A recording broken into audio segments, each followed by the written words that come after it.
Well, good Wednesday, guys and girls. It's good to be with you today. I'm coming to you live. Actually, of course, this is videoed, but live for me when I'm doing this from our classroom 243 here at our school. Hope you're having a good week. I hope you're getting along okay with the assignments. Please be sure to let me know if you need any help on anything, and I will do all I can to help you make your way through this. As you noticed, the first couple of days, we're doing a different kind of a format right now, and it's one designed to kind of give us a formula for how to work through our lessons in a very short period of time. So that's what my goal is today, and I'm doing this a little differently than Monday and Tuesday. I'm doing this actually from the classroom itself. So first of all, let's talk about the mini lesson. The mini lesson today is on proofreading your writing. As I have gone through your essays about your favorite book or favorite movies, I have noticed a tendency that some have to not really proofread their writing.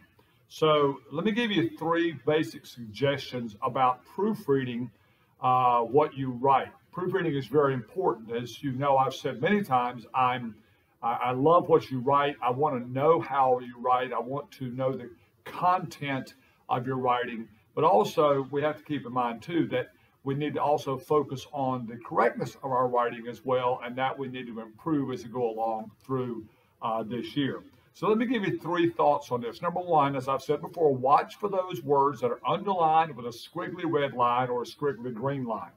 The squiggly red line typically means a misspelling, and then if you right-click on that, it will tell you what the correct spelling is. A squiggly green line is typically something to do with punctuation or the way the sentence is written, something that is incorrect in the actual sentence itself. So right-click on that, and it will tell you what the correct replacement is, but you need to do that every time.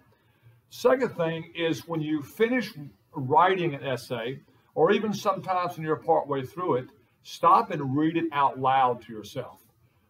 Read through it slowly, look at how you're punctuating, look at what you've got sentences that run on and on and on, and check those things so you know exactly what your writing sounds like when it's read.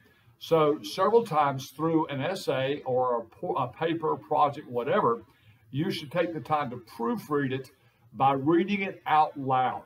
That's the best way for you to see the mistakes that you might have made in the way you write things, because you'll see how the words don't fit together.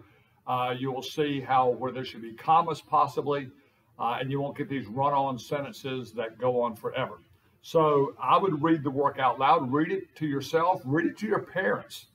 Let your parents read the actual writing themselves to give you the help on that you need. And thirdly, you need to make all the changes, all the corrections before you hit the submit button. Be sure that if you've got words that are misspelled, correct those. If you've not used apostrophes or capitalization correct, as we talked about earlier this week, make all those changes before you submit the paper. So proofreading is a very important part of what you do as a writer, because it makes sure that not only is your content great, which most of yours I've read has been really, really good, it's also that you write correctly by proofreading and so on. All right, so that's your mini lesson for today.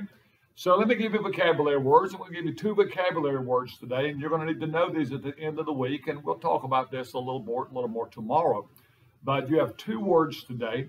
One of the things I love about Excelsior is that we are a classical academy, which means that we study a lot Latin and to a lesser degree Greek words, because those are the foundations for the largest number of words in our language. We have a very unusual collection of words in the United States in American English, but still a lot of our words do come from a Latin base.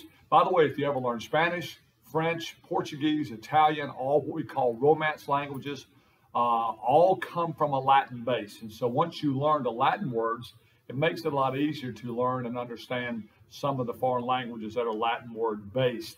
So two words today. The first word is the word ars, which is the Latin word.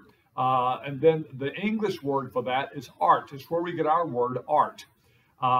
Usages for that, as you know, very simply, are artistic, artist, artifact, artificial. These are all words that come from the Latin root word ars, which is the word for our English word art.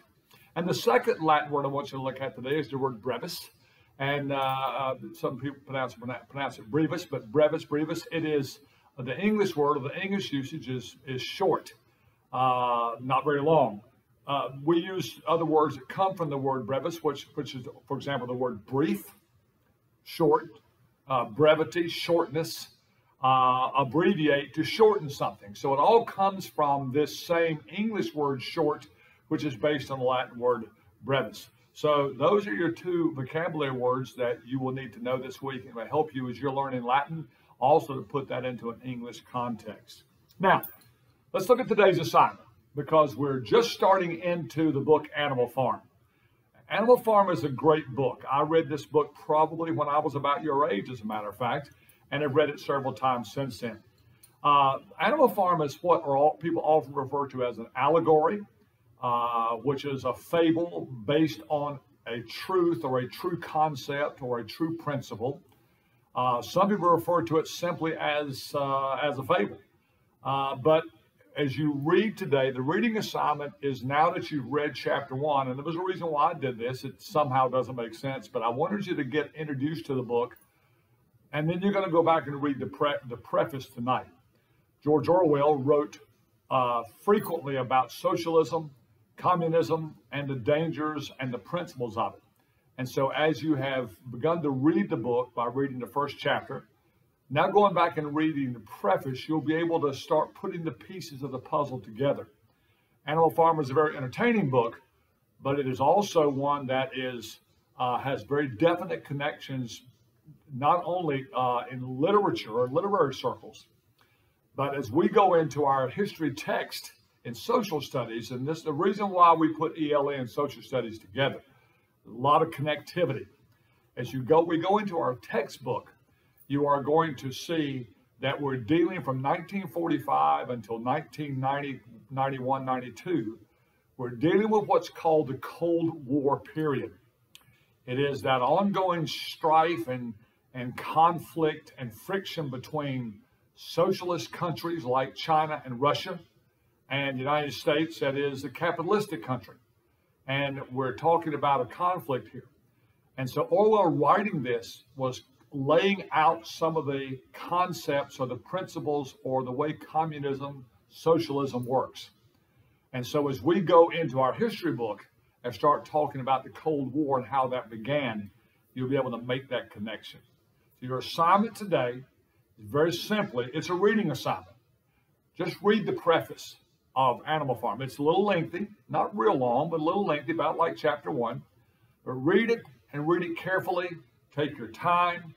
You need to not just skim through it, but actually read it and think about what you're reading. And then you'll be able to take, for the next couple of chapters of Animal Farm, you'll be able to take that writing of Orwell and put it together with the preface that explains what drove him to write this book. And we will get further into that, and it will become a big part of what we do in both ELA and social studies. So that's your assignment for tonight. No writing, no questions to answer, just simply read the preface of Animal Farm. All right? I hope you enjoy the rest of your day, and I hope you enjoy the rest of your week. And we'll talk to you again on tomorrow. Bye-bye.